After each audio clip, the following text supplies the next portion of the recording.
All right. So Lorenzo, I don't know. When did you start sailing? Well, this started when I was, I think, 14, 16. I was in high school, and a friend of mine has an old prototype. His father was building boats, and he has an old prototype on the yard, which he didn't use for a while. So we were kids. We started to restore, bought a couple of sails, and we brought on the lakes. We started to sail on the lake with this boat. We were going down on the lake on the weekends after school, taking the train and spend all the weekend over there. That's the way I learned to sail. Yeah. When did you come to the U.S.? About 10 years ago. And did you come to Chicago? Yeah, I came here to Chicago. So what would you say are some differences between sailing in Chicago and sailing in Italy? Yeah, there is some difference. The main difference in Chicago is, well, it's a big lake, but it's still a lake, and most of the people sailing is daily sailing, racing for a few hours. There is not many cruisers. People don't go too much around. Yeah. In Italy, we are more roaming. Roaming? Around with the boat, yeah. Just destination. Yeah, you take the boat as like a caravan and leave and go to some other harbor and stay away for a weekend or a week or whatever you want. It's like discovering and exploring. when did so where in Italy are you from? Milan. Oh, okay. I think I knew that. Yeah. Probably. But Milan is a very convenient place for sailing because we have the lake, which is 20 miles from Milan on the north, and on the south and the east, we have a boat, we have a sea around there, so you can drive 2 or 3 hours and be on the seas anywhere. So mostly every weekend you can go if you like. So what are you doing now? You have your business? Well, mainly I work on the marine industry. I work as a captain, and this boat specifically is for charter in Chicago. And, next year there will be part of the business will be oriented in what they call a share time. We share the boats.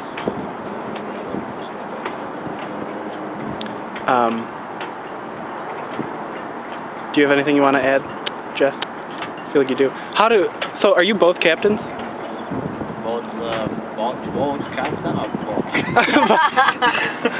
Not at the same time. We are both captains. Yep. How do you get to be, what's like the process you have to go through to become? Well, in the United States you need, first of all you need what they call a sea time. So it's based on your experience, location, and time on the water. Your days on the water. You can get United States Coast Guard license. For example, if I sail on the lake, I can get the Great Lake license. If I am on the East Coast, I can get the near coastal or inland water, based on, like I said, the experience, the location and sailing. After that, you have to simply take a test with the Coast Guard, go through some charters and plotting and some practical skills tests, and you're ready to go. So when you two sail together, who's the captain? Lorenzo. Because it's always on his boat. Oh, that's true. I don't think he thinks I'm captain. She's a captain. Sometimes. Well, and a captain, your experience, the type of license that you have is based on. Yeah, go sit. The type of license that you have is based on where your experience has been. And like Lorenzo said, if your experience was predominantly on a lake, and Lake Michigan is a significant lake. Yeah. And it actually is a level up in terms of your licensing. To have a Great Lake license is a step above having just an inland license, which allows you to only be captain. And to be captain means you're allowed to take passengers for hire. So that's the importance or the significance of having your captain's license. So what So I know, okay, so you guys went to St. Thomas last year? Yeah. We did, a year ago. How do you get to St. Thomas from... From Chicago? Yeah, you take... Yeah, from Chicago. It's like highway directions. I'm like... Two main branches live in Chicago. One is the Chicago River, the other is the Calumet River, which they both merge a little bit south of Chicago, southwest of Chicago, and become the Illinois River. Yeah. So from there, you join different other routes. You go on the Ohio River, Kentucky Lake, Mississippi, everything all all the way leads out down to large bodies of water. until you go to Mexico. So is that... That's Calumet? The beach is the entrance to the Calumet River, Okay. which is the main route to go south. And then you just take... They all just kind of, everything kind of comes together. There's the Mississippi, which is kind of the main thoroughfare to get down, but it's so heavily trafficked with barge traffic that we took kind of an alternate route that was more for smaller recreational boats, I think. There's a shorter route too. It cut almost 1,200 miles on the way. You didn't have to worry so much about getting run over. So yeah, it was about 1,200 miles from Chicago to Mobile, over 1,000 anyway.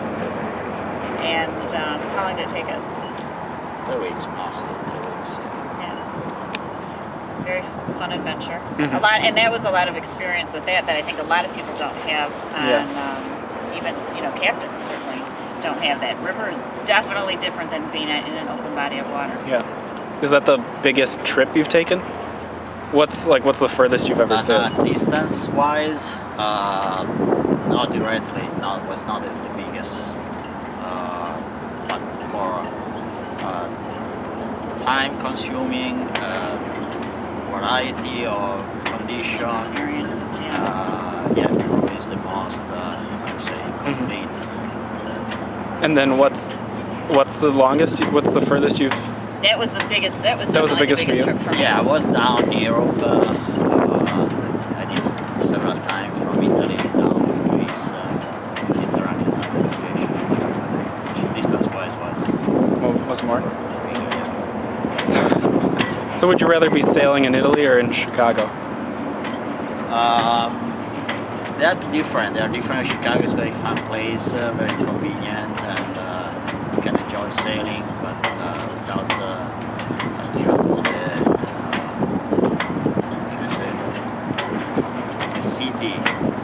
opportunity. Italy is more various. You have a different kind of location. You have a variety of sea conditions. But they're kind of different. Yeah. So do you want to explain where we're at right now?